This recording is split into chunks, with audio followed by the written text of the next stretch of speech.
I'm just trying to be as similar to my normal routine as possible so that when we do get back into routine, I seamlessly fit back in, but also I feel good right now. I don't let all this fear and anxiety get to me.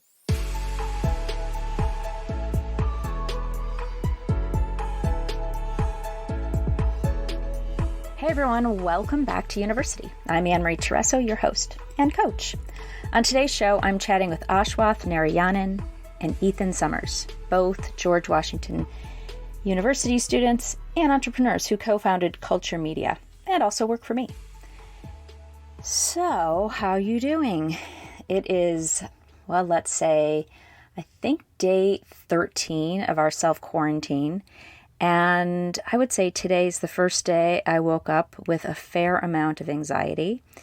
It's been going relatively smoothly here in our home. We currently have 5 people living here. In 2 days, we're adding 2 more. So we are in the thick of really getting to know each other, spending a lot of time together, enjoying new routines.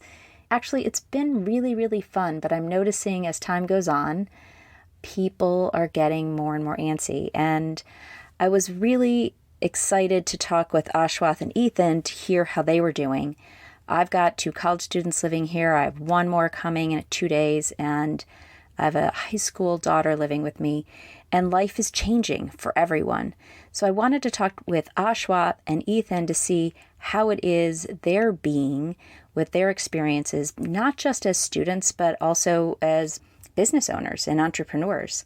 So I hope you enjoyed the conversation, and we're going to pop in with Ashwath and Ethan as Ethan sheds some light on what it's been like for him as the coronavirus pandemic has developed in his life.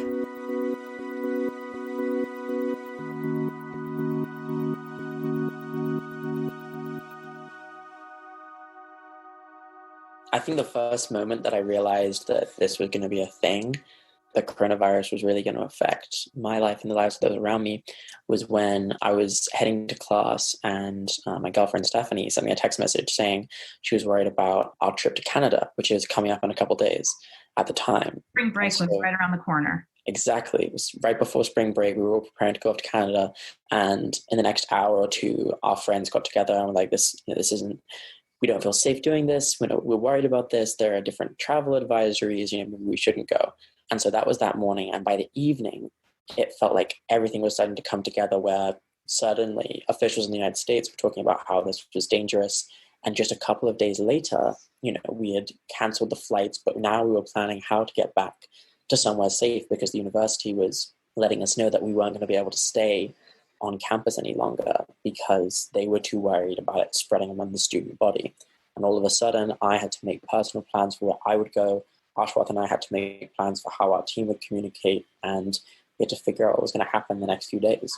Was it pretty scary, nerve-wracking, upsetting, anxiety-provoking? Like, what was going on emotionally for you and for the people around you?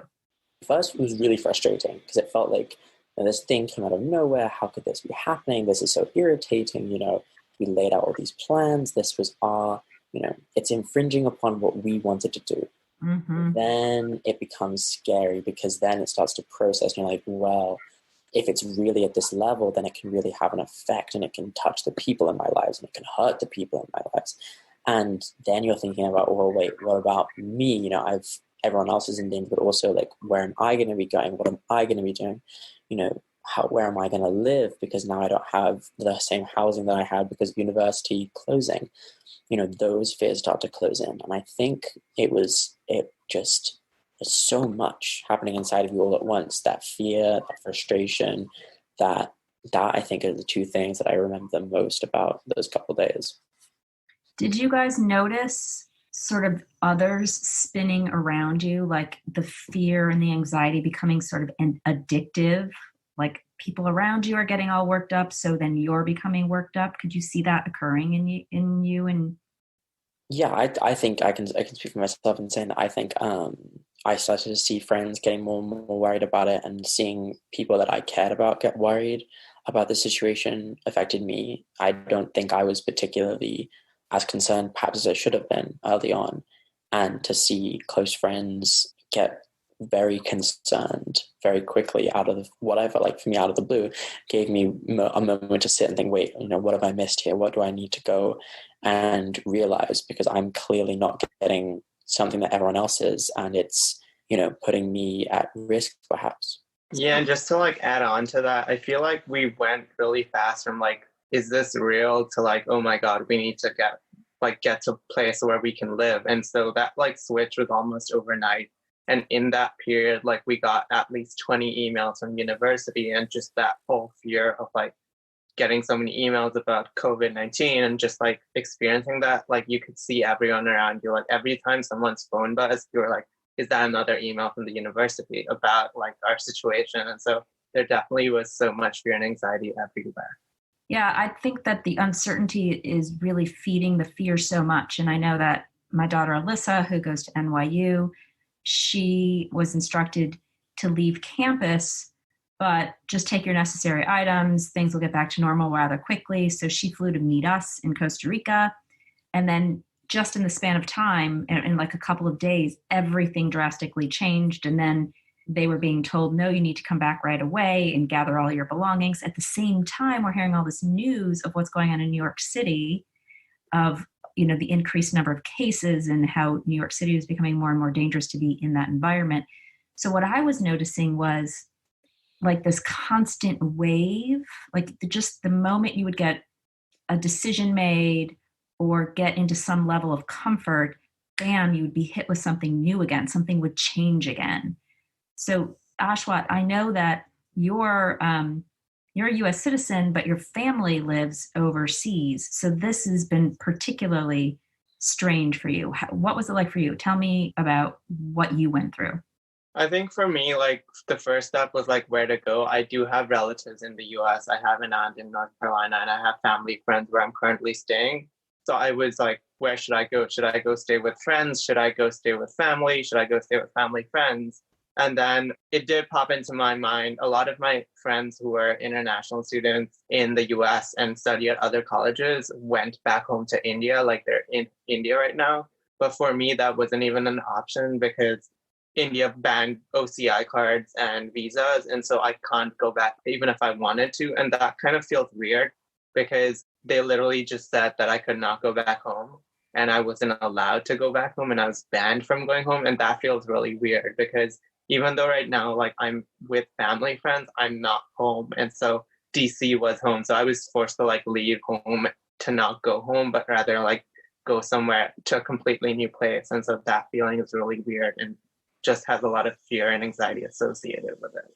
Yeah, I can't even imagine. Can't imagine what it's like. And sort of this unknown of not even know when can I go back home. Right, exactly. And I have no idea how long I'll be here, when I'll see my friends next, when I'll see my team next, when I'll be able to even get out next. So I think that uncertainty and unknown is like the biggest contributing factor to fear. The other thing I'm noticing a lot of fear around or discomfort around is our lack of freedom. A lot of people I've been talking to say, like, normally I don't mind sticking around the house, right? But when I'm told I can't leave the house, or when I'm told I can't go back home, like, would you think you would have gone home otherwise, Ashwath? No, I don't think I would have gone home even if we had like a month right now, because I wouldn't have gone home even during summer. But like, I just like the option of knowing that I could go home because like it's home and like I wouldn't want to go. Like if I wanted to, I should be able to. And so that like lack of freedom is what's the most unsettling, like not being able to go outside. Like even if I didn't want to go outside, I should still be able to. What do you guys think about this idea of our freedom sort of being taken from us in this now moment and how it relates to, I believe that what's occurring right now on the planet is a giant wake-up call to all of us. And we have been living with a gross amount of freedom, and we've been abusing our planet. We've been taking advantage of our resources. We've been sort of gluttons, right, about our resources and about the planet. And climate change has been such a big topic of conversation, particularly for your generation. And now all these benefits are occurring because this virus has shut us down. We're seeing that children are surviving in China because their lungs are breathing more cleanly because pollution is down. We're seeing people and families coming together. We're seeing our whole lives are being forced to address these issues that we've been sort of unwilling to address on our own. And now we're seeing the benefits of that, but it's at the cost of our freedom. What do you guys think about all that? Have you thought about it in that way at all? Yeah, I've done a lot of thinking. I've seen a lot of posts on Instagram about how the climate is the one thing that has benefited from this. But I also think like the problems with climate change cannot be attributed to all humans. Like if you look at indigenous people, they've been taking care of land in a sustainable manner for as long as you can remember. Like it's possible to do that without like physical distancing, without like stay-at-home orders. And I think like it should be possible to do that. And there are proven like ways to be more sustainable. This definitely is a wake-up call for us about how we're dealing with the climate, but I don't think like this is an indefinite solution to how we can continue to deal with climate change. I think how we can continue to deal with climate change is by switching electric, investing in renewable energy, and figuring out how to deal with oil companies that are constantly drilling and pollution. So I think this is a wake-up call, but this is not a solution. Totally agree. What do you think, Ethan? I think this is helpful in the sense, however, that while it's not a solution in and of itself, it's providing people with a sense of the benefits that could come if we worked on a solution, if we sat down, we did invest, we, took government action to ensure that companies have to use more environmentally equitable methods of production, all those kind of things that would be an indefinite solution. The benefits that come with that, we're kind of seeing a couple of them right now because we are forced in this situation to have them come about. And I think realizing that those are a good thing, and if everyone can realize that they're a good thing in this moment, after this moment's passed and we're back to regular, we can start to look at those solutions with more force because people know the benefits that can come when we pass them. We'll actually see them for the first time, right? Instead of just talking about them theoretically, we're actually seeing the results in this now moment. One of the things I'm loving and appreciating about this moment in time is, you all know I'm a meditator and I retreat often. And this is like a forced retreat for all of us. We're all being invited to go within, to get still, to reconnect with ourselves. And when we do that, we get to see the results. So to me, it's the same sort of thing. We're getting still, we're reconnecting with ourselves, with our families, with our loved ones. I mean, one of the things that is so obvious to me is how in this time of quote unquote crisis, we reevaluate what's important. And everyone is flocking to the people that are most important to them in their lives, spending time together. We're quarantining together. And it's not something we do a lot of. And one of the things, Ashwath, that I found so fascinating when you and I first spoke last week was this idea that your generation uses technology to stay connected, that you guys have a real longing to be connected in person, that this idea of connecting over social media or Instagram or Snapchat or whatever isn't actually it for you, that what you're most craving and what you're most missing in these moments are those live connections with one another. So how has that been for you guys to adjust? I think for me, it's been really hard because I'm so used to like just seeing people. Like with my busy schedule, I don't really like text a lot of people constantly. I do text like a few people, but a lot of it is just to coordinate meetings. It's been really hard not being able to meet with someone in person. A substitute for that is just FaceTiming them and then literally just working together, but not even talking to them. That's something I've been doing all this while, like just FaceTiming someone and then like talking a little bit, but just like maybe having them on FaceTime while I work. That way, like we're not distracting each other, but also really? They're still there. Working together side by side. Exactly. Just coming up with different ways to do that. So I have a class with a friend at 12:45 every day, and I usually walk with her.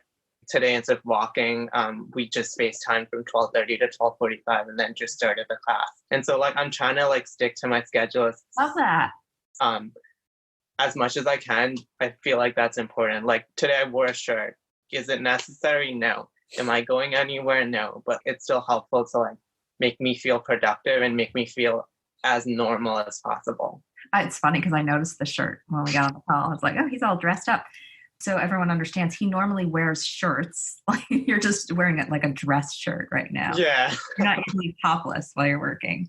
Yeah. I'm just trying to be as similar to my normal routine as possible so that when we do get back into routine, I seamlessly fit back in, but also I feel good right now.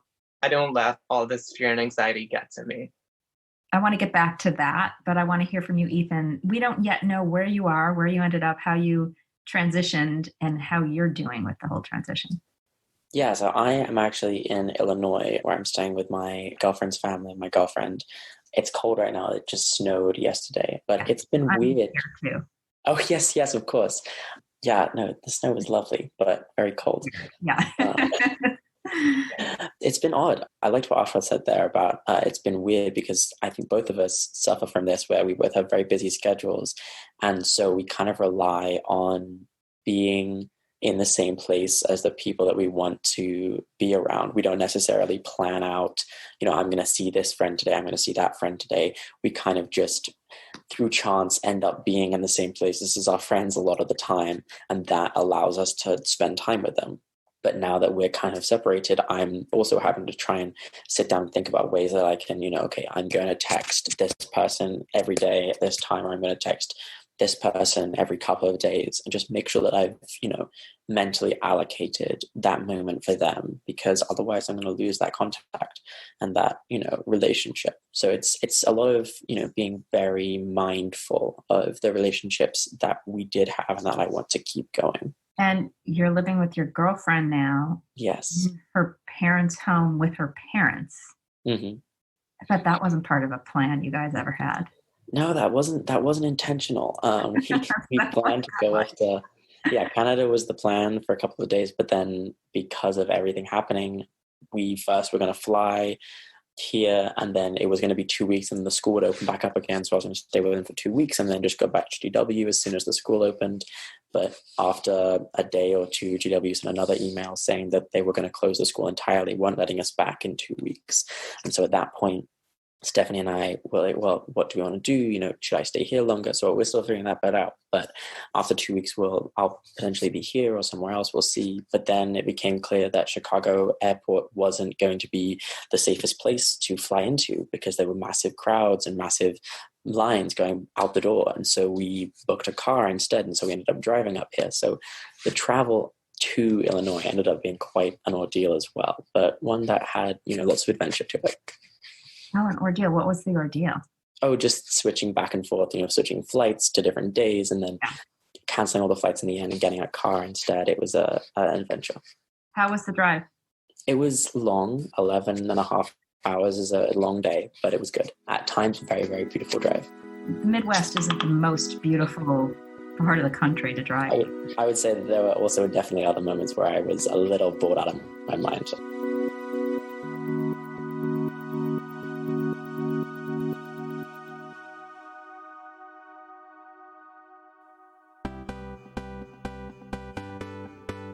Hey guys, you're still here. I hope that means you're enjoying this episode as much as me. And I want you to know I really appreciate you, and today I have a gift for you. You see, right before coronavirus hit, I launched my new brand, and I was really excited to launch my new online membership community for young people, where we gather weekly online for 30 minutes to practice meditation, connect with one another, share, and get some live coaching from me to help navigate everyday life stresses. With all that's currently going on in the world, we're all so much more stressed and likely way more disconnected these days. So I've created a space to connect intimately and authentically so we can support one another as we navigate these crazy times. Originally I was offering these memberships at a low monthly rate so it could be accessible to everyone. But in the spirit of all that's occurring in the world right now, I feel inclined to offer this for free to any young adult in or just out of college. So if you or someone you know could use a place to be seen, supported, heard, and held in community of like-minded folks, I hope you'll take advantage of this invitation. Like I said, it's a monthly membership. You'll have 4 opportunities to connect per month, and you can drop in whenever you like. No obligation. To register now, head over to anmariechereso.me or text MEDITATE to 474747, and I'll be on the lookout for you.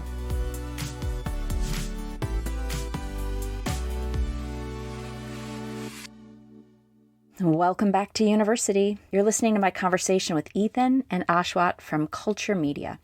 We've been talking about our collective lack of freedom and how the uncertainty is feeding fear and how technology has helped us stay connected in this time of disconnect. So let's rejoin the conversation as I find out more about Ethan and Ashwath's daily realities and routines under quarantine.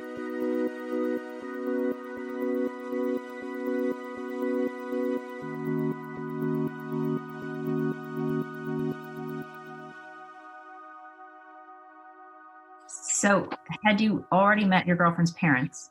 Yes, thankfully. I came to stay with them in January for a couple of days just to say hello. So it wasn't completely foreign. Yeah, no, if it had been for the first time, I don't think this would have worked out quite like this. And what's the hardest thing about not only being away from school, but being away from your home and living with your girlfriend and your girlfriend's parents? What's the biggest challenge right now? I think probably the biggest thing is making sure that I am, causing as little impact on everyone else's lives as possible. I want to make sure that I'm fitting into their daily regimens, their regular goings about, and finding ways that I can just slip into those without being too much of a disruption or, shaking anything up. And I think that's, yeah. Are you feeling that way too, Ashwath? Like you want to fit into this family's rhythm and life?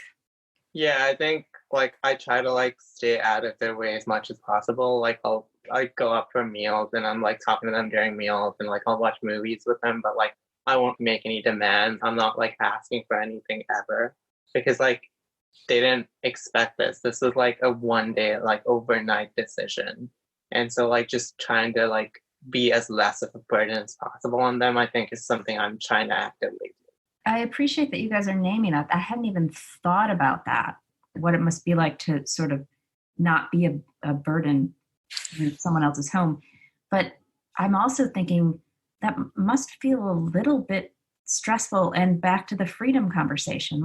I'm not actually free to sort of walk around in my underwear if I want to walk around in my underwear. Just wake up and be in a space in my own body the way I want to. I have to constantly be thinking about other people and their needs. And it's not vacation, right? It's not a few days. Right now, this is sort of an indefinite thing. So is that causing a little bit of stress? I don't think there's going to be a moment in the next couple of weeks, months that I feel truly relaxed in this space, because none of the spaces I'll be in will be my space. Mm-hmm. Hopefully, May, June, I'll have graduated and I can get an apartment at that point. And so then I'll have a space, but it won't be until then, I think, at least in my mind. So until then, this kind of feeling is one that I think will be pervading most of that time. Yeah, and it's just things as simple as I've stopped snacking. I do not snack. I only eat 3 meals a day because I don't want to go up and grab a snack because this is not my house. I'm not home. And simple stuff, or not playing music too loudly, or making sure that I'm not eating too much food because we are in a quarantine and we do have to ration food, or making sure I'm not using up too many resources. Mm-hmm. And so it does feel really weird and restricted. I don't know why, but I feel for me it's a lot worse. I see all of these people, all of my friends are home, and I just it makes me miss home more, but I can't be home. And so that's just a weird feeling. Yeah, there's a lack of grounding. You guys remember when you first moved into school, it was sort of uneasy. I got to get grounded. I got to get my stability. And then you get that, and then boom. I know, Ethan, you're a senior, so you're going to be graduating soon. So you've been around for a while. I've been talking to a lot of freshmen who, I don't know if you can remember back to when you first started school, you guys, but that first part of the second semester, you just start to get grounded, your community has been built, you've gotten used to being away from home. So I know a lot of freshmen are really struggling with, I was just getting into my groove and whack, the rug was pulled out from under me. So to like reroot ourselves is a really important part of bringing stability and comfort into our lives. And we're not able to do that yet because nobody actually knows where they're going or what they're doing. I mean, you guys are both in temporary places right now. Just to like go off of that, for me, like I started a semester late. So I did this is my first semester sophomore year. So I just finished freshman year 3 months ago. And I felt like I was getting really grounded and stable. And then I got to like experience 2.5 months of stability. So I know what it's like to like live with the stability. And then it got lifted. At one point in the last 1 month, I remember clearly saying that things are going so well. I feel like shit's going to go down now. And I remember saying that. And I literally told my friends, like, I told you something was going to happen. I feel like I settled and then this happened. There was a moment, I think, the week before everything kind of fell apart where Ashwath and I had gotten into a rhythm of going to the gym. At least for me, it felt like we were in a rhythm where we were going to the gym at a regular time. We had the office hours at a regular time. Like, it felt like all the pieces had kind of stabilized. We saw, a business plan to go into the summer. We saw a business plan going into 2021. And we went from that to just everything everywhere out of nowhere. And we just... It's funny to think back on those two separate mind states because they were just so distinct. Yeah, and for me, like I've always noticed, I have alternating years. The 1 year I'll like be like professionally well. The next year I'll be socially well. And this time, like it was professionally and socially well. And I was like, this is good. And then I was like, what's going to happen now? And so Corona happened. Yeah, I think it's interesting because we are so attached to certainty, to knowing and planning, and we believe that we are actually in control of our experience and our future, and we make all these plans. But what we're really learning right now is that there is no such thing as certainty. And I think one of the most important skills that we can learn to be a great leader is to learn to be flexible. So I love that you guys have this plan and you saw this future. And I also love that you have this opportunity now to redefine all of that.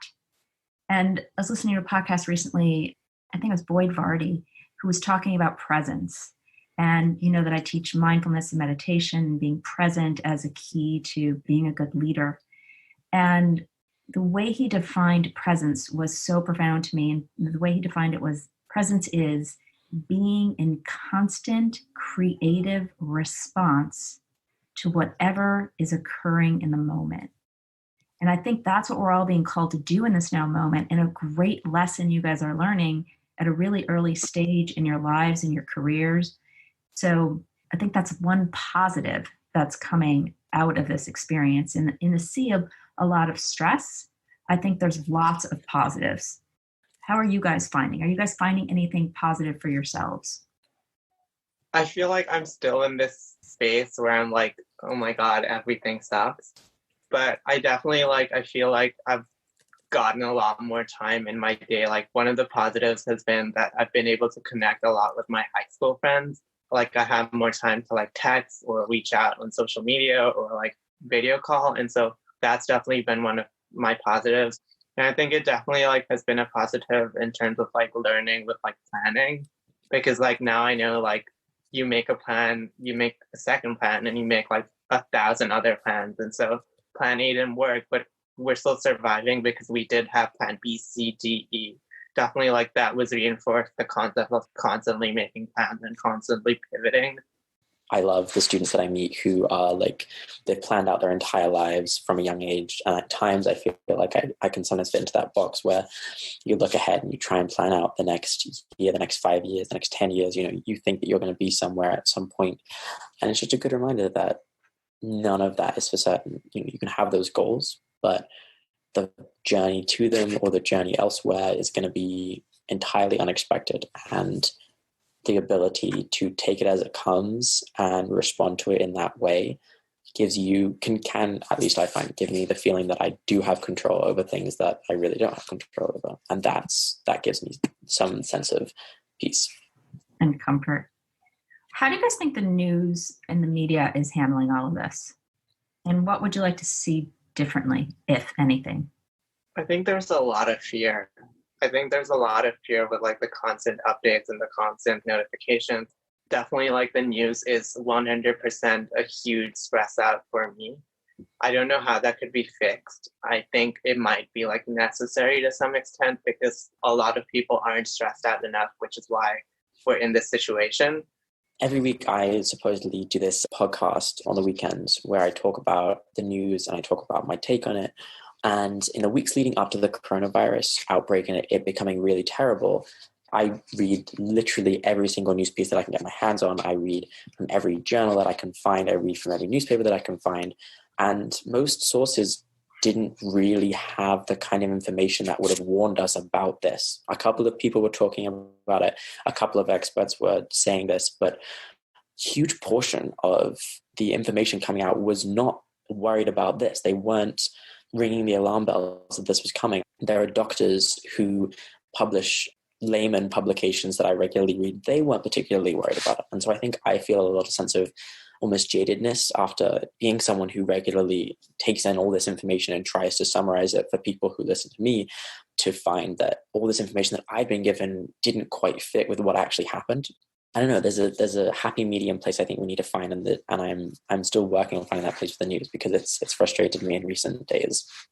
Yeah, that's an interesting. I don't consume much news. My husband does all the news consuming, and like you, he pares it down and delivers it to me, which I greatly appreciate. Shout out to you, Ethan. I love listening to Tea Time. Oh, thank you. He, for months, has been talking about what's potentially going to happen and been saying things to me like they're going to close all the schools and this is going to happen and people are going to be on lockdown. And I've been saying, you are out of your mind. Like, you're crazy. That is never going to happen. We have a tendency to be polar opposites in our viewpoints and perspectives. So I tend to be worried not very much, and he tends to worry a lot. And this time he was right. Mm. And he was seeing the writing on the wall. He's an investor, so he pays attention to the market, and he could see what was going to be happening in the market and how the short and long-term impacts were going to impact us all. And he was out buying loads of groceries, a while ago, and I kept rolling my eyes. But it's interesting, Ethan, when you talk about the information, how the information has been delivered to us, how much and how little, and also what our responsibility is to getting that information for ourselves. I've been curious about that today. I do think that we all have to take responsibility for our own actions. And to the point you made, Ashwath, a little bit ago, the fear, like not a lot of people have yet gotten the message, because I'm still seeing people not socially distancing. As a matter of fact, I'm interested in your thoughts on, there are all these stories about students in Miami on spring break not letting coronavirus stop them from having their fun. What do you think about those kinds of situations and how that impacts, the reputation of your generation and students in general? Yeah, what are your thoughts about that? I think it's just like a classic example of putting the individual over the collective, because they want to have fun individually, but they're not thinking about the collective society, which is everyone else will suffer, because if they have the coronavirus, they're going to infect everyone in their vicinity. And then when those people go home. But I think like taking them as the example for our entire generation might be wrong, because our generation is vast and huge. And so like, we don't want to like take a certain segment of it and use it to represent everyone. I think Gen Z and young people in general have been trying to follow these rules. Everyone I know personally is inside and is also like talking about the importance of staying inside. And so like, I choose to focus on them, and hopefully these students in Miami have stopped being there and are home safe. Yeah, and I think it also makes it difficult that during this time, and this is really, I think, the first major crisis that our generation has gotten to experience. I keep hearing people who are, a couple of years older than me give the example of 9/11 when they say, how this feels to them right now. They can remember feeling a similar way around the time of 9/11 to a different degree, but that same kind of feeling. And for our generation, we haven't had that experience. up until, I suppose, this moment. And so I think a vast majority of our generation is being very cautious. They're paying attention to, recommendations, but those that aren't are potentially doing it out of a place of they just can't fathom how this could actually be real, how any of this could truly be as bad as it is. So that's a feeling that I definitely felt for the first few hours of realizing that the university was going to close. Like, just how is this possible? Like, just wonder and amazement that like this could be happening. Yeah, and just like to bounce off that, like I feel like personally I too, like somewhere down there's still a little hope in me that in 2 weeks I can go take a bus and visit my girlfriend or my friends. And so I know that is not possible, but there's still like a little part of me that is like praying that happens. And like, so a lot of it might be out of just like fear and also like missing the people they love. Yeah, I mean, the thing that I'm most aware of is how much we are all missing each other, like missing the opportunities to be together freely and stay connected. How are you guys dealing with keeping yourselves grounded in a state of uncertainty? Are there any practices that you're bringing into your daily life? I heard you say you guys used to have a workout routine. You finally got into a routine to work out. What kinds of routines do you have, maybe, if any? Are you still- I think for me, it's like waking up at 8:30, going to bed like at a reasonable time, having lunch at a reasonable time, like having that set, and then, spending like 3 hours upstairs at like dinner time, or like just doing that constantly, or like dressing up for no reason, or taking a 1 hour walk when the weather's fine. Doing things like that is what I've been working on. I'm still trying to work on finding those rhythms that I can get back into. But the two that I have been sticking to, which are holdovers from mine, I've been doing this since as long as I can remember, getting up at like 7 a.m. every morning and making my bed. It's like the one thing I've been doing since I can, remember ever, and it's something that I can hold on to each day as I've ticked this thing off my list. It's the thing that I've done, the thing I've completed, and I can say, I was successful at that. And at the end of the day, I can come back to it, and I know it's going to be a peaceful place that I can come back to and not have to worry about a mess being there. Isn't it silly? But it's such a simple, easy thing to do, and it makes such a big difference. It really does. It's silly, and it's weird, and it's so small, but it means something to me. Yeah, there's a way in which like my life feels organized and together when my bed is made. Mm-hmm. And sometimes I intentionally don't make it. Like on a Saturday, I'm like, ooh, I want to have a messy bed today so I can pop in and read a book whenever I want. Yeah. And it's fun. All right, before we finish up, I just want to thank you all thank you both for being here with me and sharing your experience, because we are all going to be having such vastly different experiences right now. So I think hearing from one another, sharing our experiences with one another is so nurturing to one another, knowing that we're all in this together. I think the common link, the thing that's most important for us to remember, and I think the biggest lesson the coronavirus is teaching us, is of our interconnection and how connected we all are. And even, I think, Ethan, you brought up 9/11. Even in 9/11, which was I think the last huge thing I can remember happening in my lifetime, it was still unique in that it was a us and them kind of an experience. And coronavirus is an us experience. It knows no boundaries. It knows no race. It knows no gender. It knows no socioeconomic status. It just is something that is reminding us so boldly of our interconnection and our connection to one another. I think that's a real gift in this moment. And the gifts we have all around us, like as hard as it is to be apart, we still have these beautiful opportunities to connect on, social media platforms and platforms like Zoom and FaceTime and whatnot. My daughter is at her dad's. We haven't been able to see her because we're quarantining after our return from Costa Rica. And a truck drove down their alley and ripped out their cable, so the internet went down. And they are really like getting a taste of total isolation. And so most of us are gifted, right? We have a lot of privilege, even amidst this so-called isolation and difficult time in the quarantine. So I would like you to just speak, if you were speaking to one person out there, what's a message you would give someone who may feel disconnected, alone during this time? What's one piece of advice you might give to that person out there? I think the biggest thing would be just that everyone else is in the same place. This is the advice that last year I gave to a bunch of freshmen when I was talking to them about coming to GW, but everyone coming into a college is new, they're scared, they're worried, they don't have any friends. And so they're all in the same boat. And it takes that first person to reach out and say, hey, I don't, have anyone to talk to right now. I'm feeling lonely. I want to talk to you. Can we talk? That's, I think, something that I would encourage others around me in this time where we're all separated so much. Just shoot someone a DM who you haven't talked to in a while, a friend that you haven't spoken to, someone new who's a follower who you just haven't, connected with. Make that first moment, because they're also sitting at home doing absolutely nothing, wondering if there's anything out there to do.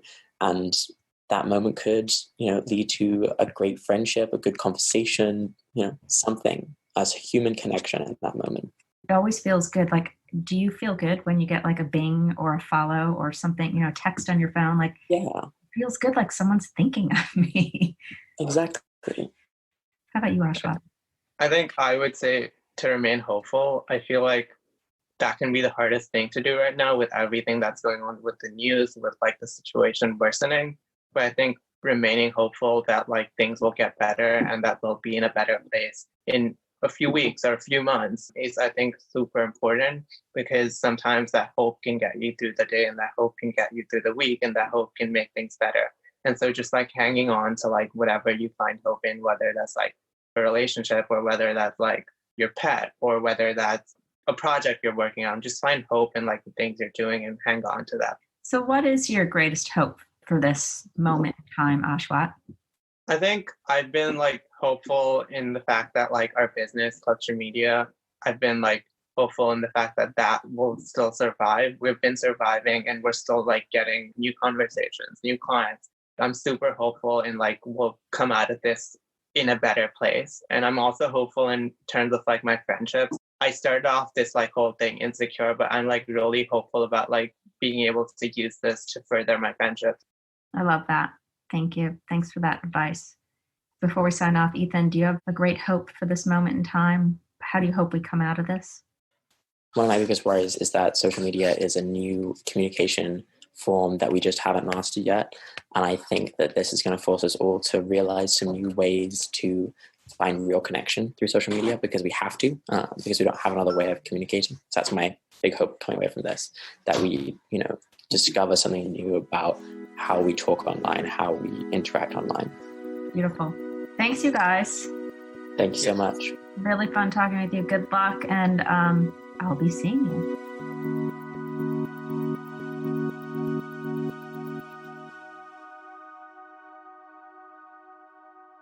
So that was my conversation with Ashwath and Ethan, entrepreneurs, students, and co-founders of Culture Media. You can find out more about their work at culturemedia.co.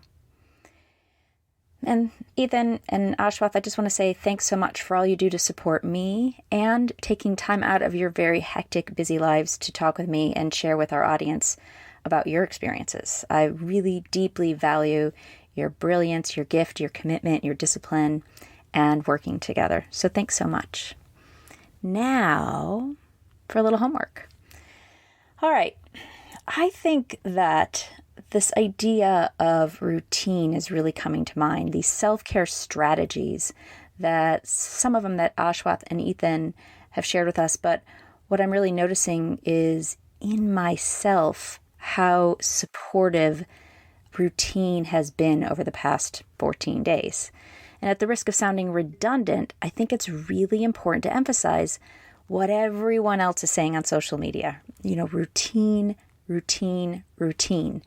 Routine helps in normal life, but when life gets turned upside down, it's even more important than ever. And when we're taken out of our normal life, it's really easy to slip out of patterns and routines. I'm totally noticing that in myself. Having new people around, having the routine shifted, I've stopped doing some of my daily practices, and then I quickly got back in. Because what I noticed is when I slip out of my patterns and routine, it throws me off my game. So I was thinking this could be a fun time to practice sharpening our skills like self-discipline. So, like I said, my routine, it's really keeping me sane. And I think what Ethan points out about doing some simple things every day, like simply making your bed, or Ashwath walking daily at the same time he used to walk to class, and even just getting dressed up every now and then. The thing is, routine is not like a one-size-fits-all approach, right? We all have our own routine. We all brush our teeth daily, and this just becomes a natural part of the flow of our day. It's easy because we no longer question it or think about it, or think about not doing it. We just simply weave it into our daily routine. My suggestion for this time is that we find one thing today, one thing that you can weave easily into your new life circumstance. And for the next week, just commit to it. All right, we've been doing something fun around here. We've been having the stair and plank Olympics at our house. Every day, I lead a live meditation. I've been leading a live meditation on Instagram Live, so stay tuned for opportunities to join me there. And after the live meditation, as a family, we all meet at our front door, and we have a 3-story house. And from the front door, we run up the stairs twice. We run up to the top and then back down the back stairs and come around. And we do that cycle twice, and we're timing ourselves. And we're going to do it every day for 2 weeks and see how our time improves. And after we all collectively do that, then we go and do planks, and we see how long we can hold planks. And it's all in all about 10 to 15 minutes for all 5 of us to engage in this activity. And it's been a really fun part of our everyday routine, and it's kind of created like a stake in the ground for us. So I'm offering the same kind of suggestion to you. Find one thing today, weave it into your day easily. It doesn't have to be a big deal. It doesn't have to involve other people, but it can. It can make being together fun. And start to cultivate the muscle of self-discipline. I know when we come to 5:30 and it's time to meet at the stairs, I could feel the part of me who doesn't want to do it or who wants to resist it. And then I've got everyone around me bolstering me up and encouraging me. And then I do it and I feel so much better.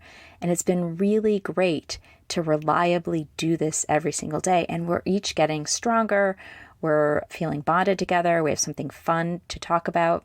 And it's felt really, really good. So having this self-discipline is really our key to success in life and to our own thriving.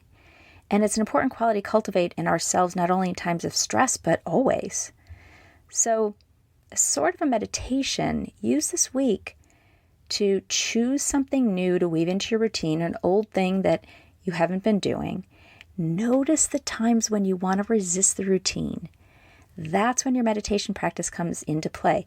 Notice the resistance come up. Take a breath, reset, and then recommit.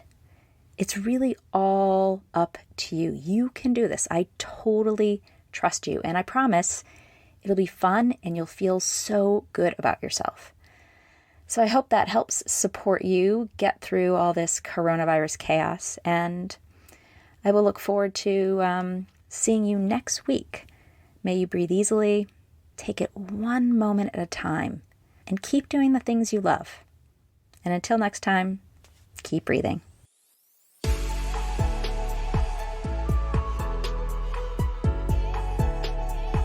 The university's executive producer is Tyler Green of thestoryproducer.com. This podcast is also produced and edited by Katie Clarkson. The university team also includes Marcia Craig, Ashwath Narayanan from Culture Media, Adam Harris, and Kim Redding. University is a production of Bring It Home, founded by Annmarie Chereso. You can find out more at ANNMarieChereso.me.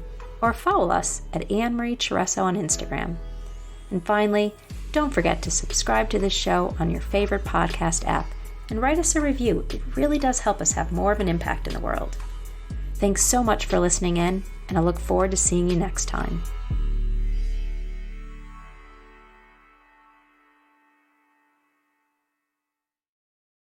Today I wore a shirt. Is it necessary? No.